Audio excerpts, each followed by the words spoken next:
بسم اللہ الرحمن الرحیم۔ حضرت محمد صلی اللہ علیہ وآلہ وسلم نے فرمایا، نماز فجر کی 2 سنتوں کے بعد یہ سورت پڑھ کر اللہ کے سپرد کر دو۔ جو بھی یہ سورت پڑھتا ہے اس کا ہر کام اللہ کے ذمے میں ہو جاتا ہے۔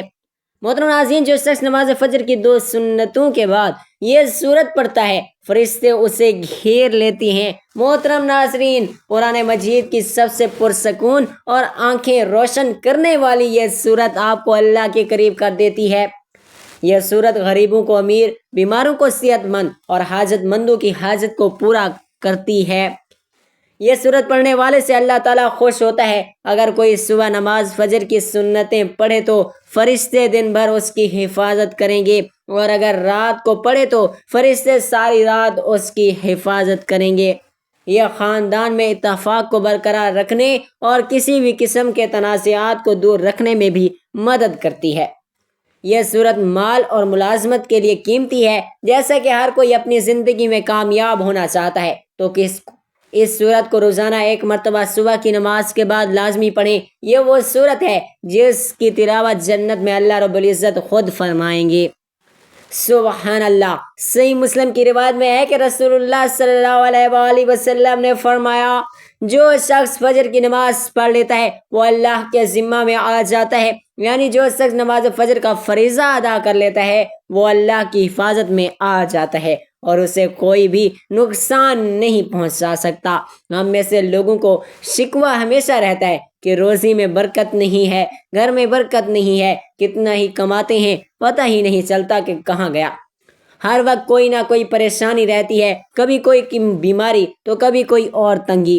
اگر ہم اس تمام بے برکتی، تنگ دستی، بے روزگاری اور پریشانیوں کو نماز فجر کی عدم ادائیگی کے پس منظر میں دیکھیں تو ہمیں معلوم ہوگا یہ سب بے برکتی اسی سبب سے ہے کہ ہم نماز فجر کی ادائیگی میں حد درجہ کوتاہی، غفلت اور لاپرواہی اور سستی کا شکار ہیں۔ رسول اللہ صلی اللہ علیہ وآلہ وسلم کے اس حوالے سے متعدد احادیث موجود ہیں جن میں رزق کی تقسیم و فراوانی اور برکت کو نماز فجر کی ادائیگی سے مشروط کیا گیا ہے۔ ایک فرمان نبی صلی اللہ علیہ وآلہ وسلم کا مفہوم ہے کہ رزق تقسیم کرنے والا فرشتہ ہر صبح فجر کے وقت بندوں کا رزق لے کر زمین پر اترتا ہے، لہٰذا جو دروازہ فجر کے وقت کھلا ہوتا ہے فرشتہ اس کا رزق دروازے پر رکھ کر چلا جاتا ہے، اور جو دروازہ فجر کے وقت بند ہوتا ہے فرشتہ اس کا رزق واپس لے کر چلا جاتا ہے۔ رسول اللہ کا فرمان ہے، فجر اور عشاء کی نمازیں خیر و برکات سے معمور ہیں اور ان 2 نمازوں کی ادائیگی بے شمار نیکیوں اور ثواب کے ذخائر اور رزق کی برکتوں کے خزانے جمع کرنے کا سبب ہے۔ جیسا کہ رسول اللہ صلی اللہ علیہ وآلہ وسلم نے ارشاد فرمایا، اگر لوگوں کو عشاء اور فجر کی نمازوں کا ثواب، اجر اور خیر و برکت معلوم ہو جائیں تو ان 2 نمازوں میں ضرور آئیں، چاہے گھٹنوں کے بل گھسیٹتے ہوئے ہی کیوں نہ آنا پڑے۔ حدیث سے بھی نماز فجر کی قرات اور تلاوت قرآن کی اہمیت اجاگر ہوتی ہے، جیسے فجر کے وقت اور نماز فجر کی اہمیت اس آیت میں فرمایا، بے شک فجر کی نماز میں پڑھا جانے والا قرآن محسوس و مشہود کر سامنے آ جاتا ہے، یعنی اگر فجر کی نماز میں پڑھا جانے والا قرآن اگر سمجھ کر باغور پڑھا یا سنا جائے تو وقت فجر کے تمام انوار و تجلیات اور قرآن فیوز و برکات متشکل ہو کر اللہ کے وجود اور اس کی وحدانیت کی گواہی دیتے محسوس ہوتے ہیں۔ احادیث نبوی سے بھی نماز کی اہمیت و فضیلت اور نورانیت کا پتہ چلتا ہے۔ آپ صلی اللہ علیہ وآلہ وسلم نے فرمایا کہ فجر کی 2 رکعت سنت دنیا اور دنیا کی ہر چیز سے افضل ہیں۔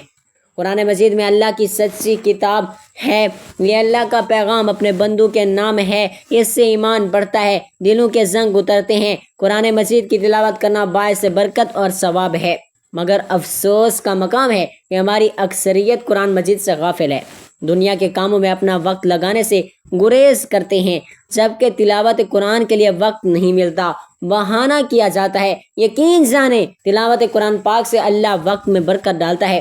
آج سے عہد کریں، انشاءاللہ قرآن مجید کی تلاوت کے لیے روزانہ وقت نکال کر کم از کم 2-3 رکوع تلاوت کریں گے اور اس کو سمجھیں گے، اس کو ترجمے کے ساتھ پڑھیں گے تاکہ پتہ چلے اللہ تعالیٰ اپنے بندوں سے کیا فرماتا ہے۔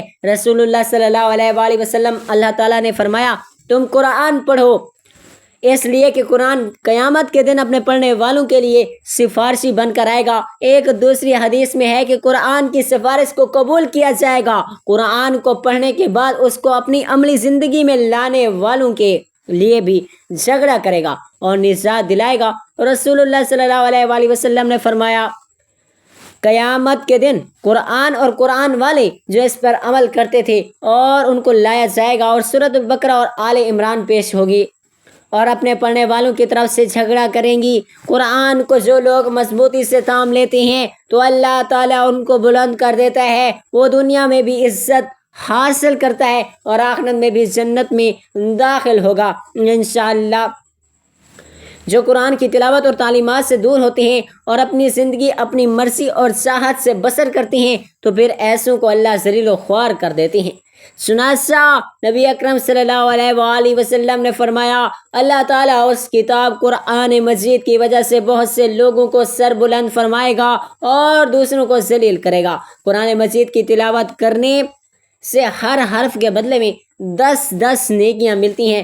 قیامت کے روز انسان ایک نیکی کے لیے مارا مارا پھرے گا، لہٰذا نیکیوں کے حصول کے لیے تلاوت قرآن پاک کو معمول بنانا چاہیے۔ رسول اللہ صلی اللہ علیہ وآلہ وسلم نے ارشاد فرمایا، جس نے کتاب اللہ کا ایک حرف تلاوت کیا اس کو ایک نیکی ملے گی، اور اس ایک نیکی کا بدلے کم از کم 10 گنا ہیں۔ میں نہیں کہتا کہ الف لام میم ایک ہے، بلکہ الف ایک حرف ہے، لام ایک حرف ہے اور میم تیسرا حرف ہے۔ قرآن کو یاد کرنا اور اس کو حفظ کر کے اپنے سینے میں محفوظ کرنا سعادت مندی ہے۔ آپ صلی اللہ علیہ وآلہ وسلم نے فرمایا، بے شک وہ آدمی جس کے دل میں قرآن پاک کا کچھ حصہ نہیں، وہ ویران گھر کی طرح ہے۔ قرآن کریم کی تلاوت بذات خود اجر و ثواب کا باعث ہے، چاہے پڑھنے والا اس کے معنی اور مطالب کو سمجھتا ہو یا نہ سمجھتا ہو۔ اس کے لیے ایک ایک حرف پر 10 نیکیاں ہر پڑھنے والے کو ملیں گی۔ جیسا کہ حدیث میں فرمایا گیا، تم پہ محض اللہ کا فضل و کرم ہے کہ وہ ہر پڑھنے والے کو اجر عظیم سے نوازتا ہے، لیکن بغیر سمجھے پڑھنے سے ثواب تو یقیناً مل جائے گا، لیکن قرآن کے نزول کا جو اصل مقصد ہے وہ اسے حاصل نہیں ہوگا۔ وہ مقصد کیا ہے؟ ہدایت اور روشنی۔ یہ تو صرف اسے ہی ملے گی جو قرآن کو سمجھنے کی اور اس معنی و مطالب سے آگاہی حاصل کرنے کی کوشش کرے گا۔ آج اس قرآن کے پڑھنے والوں تو لاکھوں نہیں کروڑوں کی تعداد میں ہیں، لیکن اس میں بیان کردہ اصول و ضوابط اور تعلیمات و ہدایات کو سمجھنے والے کتنے تھوڑے، بالکل تھوڑے۔ ہر مسلمان کے لیے ضروری ہے وہ قرآن کو محض تبرک کے طور پر ہی نہ پڑھا کرے، بلکہ اسے سمجھنے کی بھی کوشش کیا کریں تاکہ وہ اس کے اصل نزول و ہدایت کو بھی حاصل کر سکے۔ علاوہ قرآن کریم پر تدبر اور اسے پڑھنے سے اصل مقصد اللہ کی مرضی اور نشا و معلوم کر کے اس پر عمل کرنا ہو، نہ کہ محض اس کے طوائف و حقائق اور اس کے اثرات و غم سے واقفیت حاصل کرنا، کیونکہ یہ واقفیت تو عربوں کو حاصل ہے، ان کی زبان عربی ہے اور اس بنا پر وہ قرآن کے مطالب و معنی سے نا آشنا نہیں ہے۔ اس بنا پر وہ قرآن کے مطالب و معنی سے نا آشنا نہیں ہے، لیکن چونکہ ان کا عمل قرآن پر نہیں ہے، اس لیے دیگر مسلمانوں کی طرح وہ بھی دنیا میں مغلوب ہی ہیں۔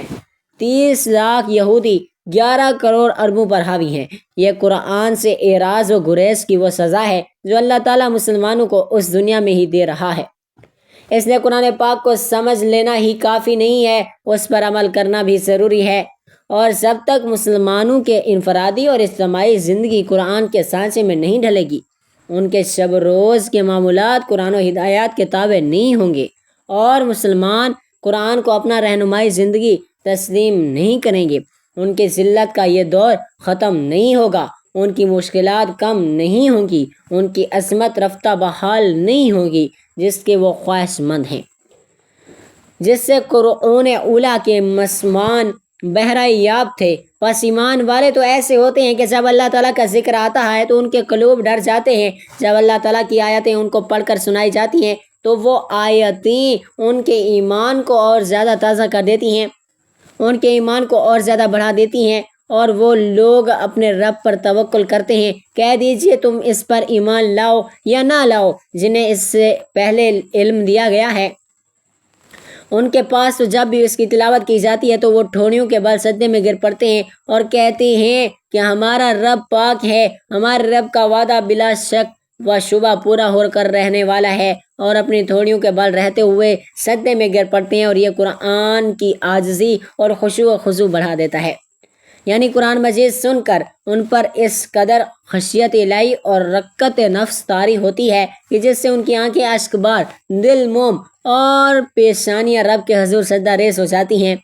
حضرت عبداللہ بن مسعود رضی اللہ تعالیٰ عنہ نقل فرماتے ہیں، مجھ سے نبی کریم صلی اللہ علیہ وآلہ وسلم نے ارشاد فرمایا، مجھے قرآن پاک پڑھ کر سناؤ۔ میں نے کہا، اے اللہ کے رسول صلی اللہ علیہ وآلہ وسلم، میں آپ کو قرآن پاک پڑھ کر سناؤں جبکہ قرآن کا نزول آپ ہی پر ہوا ہے؟ آپ نے فرمایا، ہاں چنانچہ میں نے سورۃ النساء کی تلاوت شروع کی، اور اس آیت کریمہ، پس کیا حال ہوگا جس وقت کہ ہر امت میں سے ایک گواہ ہم لائیں گے اور آپ کو ان لوگوں پر گواہ بنا کر لائیں گے۔ اس پر آپ کی آواز میرے کانوں سے ٹکرائی، آپ فرما رہے تھے، بس کرو۔ میں نے مڑ کر دیکھا تو آپ دونوں آنکھوں سے آنسو بہہ رہے تھے۔ دیکھیے، یہی حال آپ کے صحابہ کرام رضوان اللہ علیہم اجمعین کا تھا کہ وہ نہایت ہی سوچ سے تلاوت قرآن پاک کرتے، خود اس سے متاثر ہوتے اور دیگر سامعین کو بھی مسحور کر دیتے۔ چنانچہ مکی دور میں حضرت ابوبکر صدیق رضی اللہ تعالیٰ عنہ کا ایک نہایت بے مثال واقعہ امام بخاری رحمۃ اللہ علیہ نے نقل فرمایا، جس میں تلاوت قرآن سے متعلق ان کے ایک الفاظ ہمیں محو حیرت و استعجاب میں ڈالنے کے لیے کافی ہیں۔ فرماتے ہیں کہ حضرت ابوبکر رضی اللہ تعالیٰ عنہ نے اپنے مکان کا ایک حصہ نماز کے لیے خاص کر دیا، جس میں نماز ادا کرتے، قرآن پاک کی تلاوت کرتے، جسے سن کر مشرکین کی عورتیں اور بچے ان پر ٹوٹ پڑتے، ان کے رقت آمیز تلاوت سے مخصوص ہوتے اور اسے حد درجہ پسندیدگی نگاہ سے دیکھتے۔ بات دراصل یہ تھی کہ حضرت ابوبکر صدیق رضی اللہ تعالیٰ عنہ نہایت نرم دل انسان تھے، تلاوت قرآن پاک کے وقت اپنی آنکھوں پر قابو نہیں رکھ پاتے تھے اور وہ بے اختیار بہہ پڑتی۔ صحیح بخاری، اگر ہم اس قرآن کو کسی پہاڑ پر اتارتے تو وہ خوف الہی سے وہ پست ہو کر ٹکڑے ٹکڑے ہو جاتا۔ ہم ان مسائلوں کو لوگوں کے سامنے بیان کرتے ہیں تاکہ وہ غور و فکر کریں۔ تلاوت قرآن پاک وہ مبارک پسندیدہ عمل ہے جس کے سننے کے لیے نہ صرف سلیم الطبع الانس، جن المضطرب اور بے چین رہتے ہیں، بلکہ آسمان سے فرشتے بھی اتراتے ہیں۔ جن لوگوں کو قرآن مجید سے دلی لگاؤ ہے وہ اس کی تلاوت کے بغیر سکون پا ہی نہیں سکتے۔ اس لیے باری تعالیٰ ایسے لوگوں کے اجر کو بھی بڑھا دیتا ہے، جیسا کہ حضرت عائشہ صدیقہ رضی اللہ تعالیٰ عنہا کی حدیث میں ہے۔ آپ صلی اللہ علیہ وآلہ وسلم نے فرمایا، جو شخص قرآن میں ماہر ہے وہ معزز فرشتوں کے ساتھ ہوگا۔ جو شخص قرآن اٹک اٹک کر بامشقت پڑھتا ہے اس کے لیے دوہرا اجر ہے۔ ایسے لوگوں کا مقام دنیا اور آخرت دونوں جگہ اعلیٰ و ارفع ہوگا، جیسے کہ حضرت نافع بن حارث کے اس واقعے سے پتہ چلتا ہے کہ جو ان کے امیر المومنین حضرت عمر بن خطاب رضی اللہ تعالیٰ عنہ کے درمیان پیش آیا۔ واقعہ یہ ہے کہ حضرت نافع بن عبد الحارث نے، جو کہ مکہ کے والی مکہ سے باہر جاتے ہوئے اپنا نائب، انہوں نے ایک غلام کو بنایا۔ جب حضرت عمر رضی اللہ تعالیٰ عنہ نے اس کی وجہ دریافت کی تو انہوں نے فرمایا، وہ قرآن اور فرائض کا عالم ہے۔ اس پر حضرت عمر رضی اللہ تعالیٰ عنہ نے کہا، آپ صلی اللہ علیہ وآلہ وسلم کا ارشاد گرامی ہے، بے شک اللہ تعالیٰ اس قرآن کی وجہ سے کچھ لوگوں کو بلندیاں عطا کرے گا اور کچھ کو پستی محترم۔ ناظرین، آج کے وظیفے میں جن تسبیح اور سورت تلاوت کا ذکر کیا گیا ہے یہ سورۃ الرحمن ہے، اور وہ مبارک تسبیح اللہ تبارک و تعالیٰ کے بابرکت ناموں کی ہے۔ رحمان اللہ کے خوبصورت ناموں میں سے ہے، جس کا مطلب ہے رحم کرنے والا۔ یہ سورت جو پڑھتا ہے اس پر رحم کیا جاتا ہے، جس مقصد کے لیے بھی پڑھتا ہے وہ مقصد پورا کیا جاتا ہے، دنیا اور آخرت کی سختی سے اسے نجات ملتی ہے۔ سورۃ الرحمن کا نام اللہ کے خوبصورت ترین ناموں میں سے ایک نام پر رکھا گیا ہے۔ اس سورت میں خدا کے فضل کی مثالیں دی گئی ہیں اور اللہ کے مختلف تحائف کی اہمیت کو دہرایا گیا ہے۔ سورۃ الرحمن ہمیں رحمت الہی کی تصویر غور کرنے کی ترغیب دیتی ہے۔ اللہ تعالیٰ نے ہمیں مختلف تحائف دیے ہیں، یہ دنیا بھی ایک تحفہ ہے۔ درخت، کھانا، ہمارے ارد گرد کا ماحول، ہوا، پانی، صحت مند جسم اور دماغ، کان، دوست، سب کچھ ایک تحفہ ہے، ہم اس سب کی قدر کی نگاہ سے نہیں دیکھتے ہیں، لیکن اس آخر میں اس طرح کے ہر تحفے کی اہمیت ہے۔ سورۃ رحمان ہمیں یاد رکھنے میں مدد کرتی ہے، اس طرح کے تمام خدائی احسانات ایسی چیز نہیں ہے جس سے ہمیں غفلت برتنی چاہیے۔ یہ آیت دہرانے سے کہ یہ تمہارے رب کی نعمتیں ہیں جنہیں تم جھٹلاتے ہو، یہ صورت ہمیں بتاتی ہے کہ ہم اپنے رب کی کسی نعمت کا انکار نہ کریں۔ اس وقت کے مطابق کافر مسلسل اور مکروہ طور پر حق کا انکار کر رہے تھے، مسلمانوں پر کھلے عام تشدد کر رہے تھے، تو اپنے رب کی کون کون سی نعمت کو جھٹلاؤ گے؟ حقیقت جھٹلانے والوں کے لیے ایک مستقل نصیحت تھی جو غرور اور ناشکری میں اندھے تھے اور مسلمانوں پر بغیر کسی اشتعال کے حملہ کرتے اور قتل کر دیے جاتے تھے۔ سورۃ الرحمن اللہ کی رحمتوں کی لامحدود فہرست کو خوبصورتی سے پیش کرتی ہے، یہ دل کو چھو لیتی ہے اور سچے ایمان والوں کی آنکھوں میں آنسو لاتی ہے۔ انسانوں میں حق کو نظر انداز کرنے کی کمزوری ہے۔ ہم جانتے ہیں کہ ہر چیز فانی ہے، اس کے باوجود ہم دنیاوی دولت اور آسائشوں کے حصول میں دیوانہ ہیں۔ محترم ناظرین، ہمیں اس بات کا علم ہونا چاہیے کہ زندگی میں ہمارے پاس جو کچھ بھی ہے وہ مستقل نہیں ہے۔ ہمارے خاندان اور دوست ہمیں چھوڑ سکتے ہیں، اچھی صحت میں کمی ہو سکتی ہے، ہماری دولت بھی ختم ہو سکتی ہے، پھر بھی ہم مغرور اور متکبر رہتے ہیں۔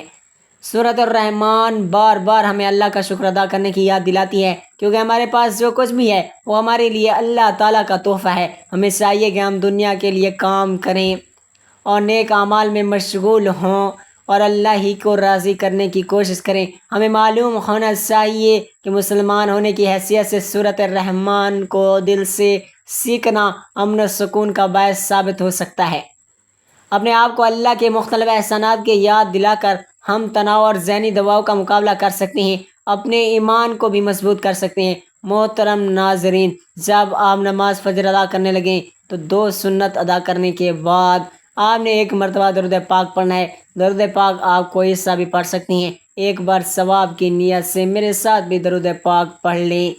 اللہم صلی علی محمد وعلی آل محمد کما صلیت علی ابراہیم وعلی آل ابراہیم انک حمید مجید۔ اللہم بارک علی محمد وعلی آل محمد کما بارکت علی ابراہیم وعلی آل ابراہیم انک حمید مجید۔